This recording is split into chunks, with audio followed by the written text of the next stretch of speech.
So going to the 3 ways to stop the mind. Kachari mudra, tongue at the roof of the mouth, push up hard. Stops the mind because the mind tries to move the tongue when you think. Second way is ask yourself, what's your next thought? Because you wait, it stops.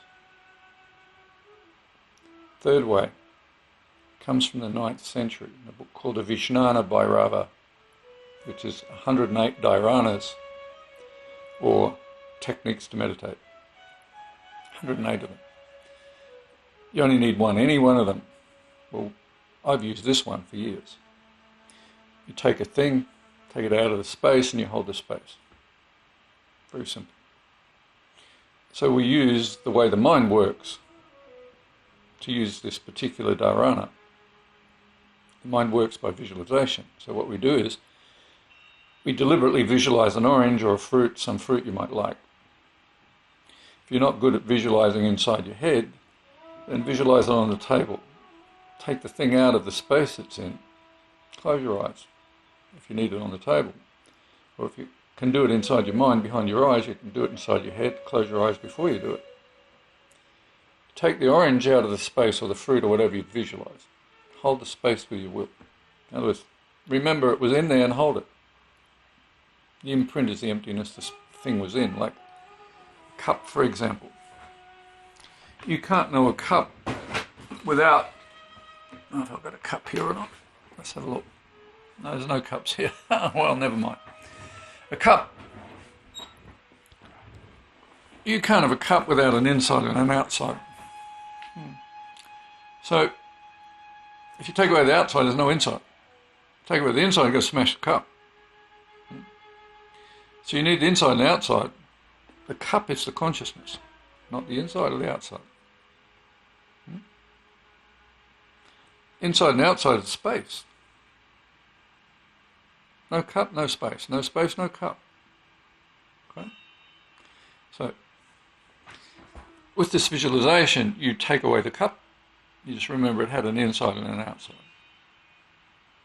You're not remembering it. It's an imprint in your consciousness of its presence when it was there.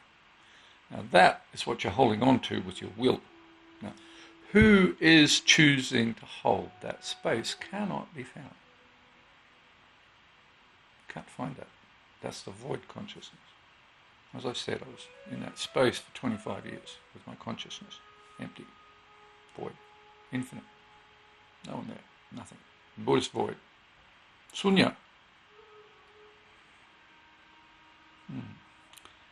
Shiva Sutra says that space is called Dvada Shanta, or the heart of Shiva, the heart of peace,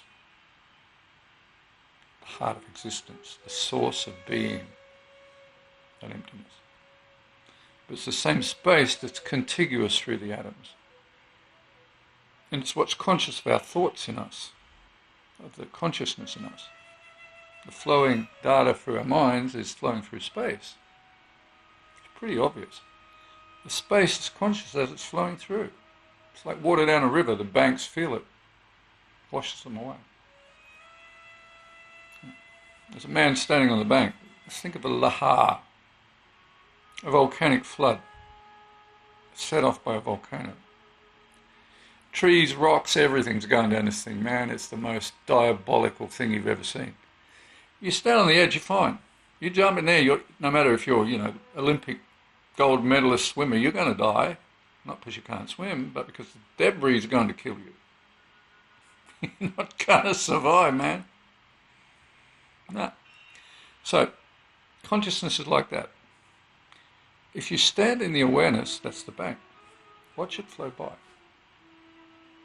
Can't touch you, can't hurt you, no pain.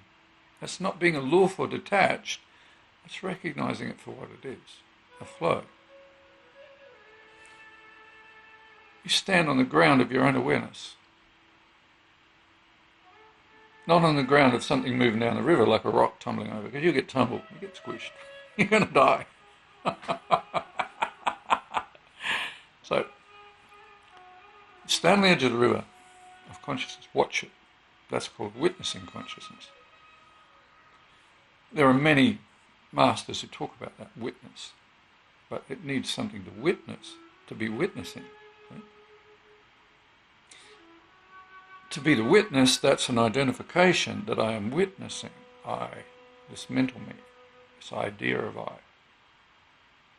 There's no witnessing, there's no witness. They come into being, codependent origination. Cause and effect. So if you know that the witness is also part of the consciousness, the I and the me, okay? So it means you put your psychological human being self in as part of the consciousness, let that go too. If you try to get rid of it, you're attached to its absence, which means you're attached to what it is. In other words, you're attached to the outside of the cup or the inside of the cup. Which one are you attached to? You've got to have the cup to be attached to either.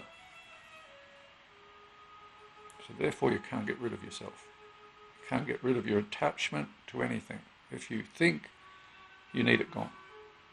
Instead, if you let it drop, both sides, accept it in other words. Accept its presence and its absence at the same time. That which defines both sides, it falls into consciousness, into the centre. So the river's flowing by. Like clouds in the sky. The sky is blue behind the clouds in the daylight. The clouds can't make the sky grey. The clouds are grey. The sky is blue. The sky is unaffected by the clouds, no matter what they look like or what they do. It's always the same. So your emotions, your feelings, your fears, thoughts, consciousness, clouds going by. The sky is unaffected. So you stay in the ground of your heart, behind your I and me. And that act is an act of love for yourself. You won't do that unless you love yourself. The key to the void. I'm going to give you that in the next video.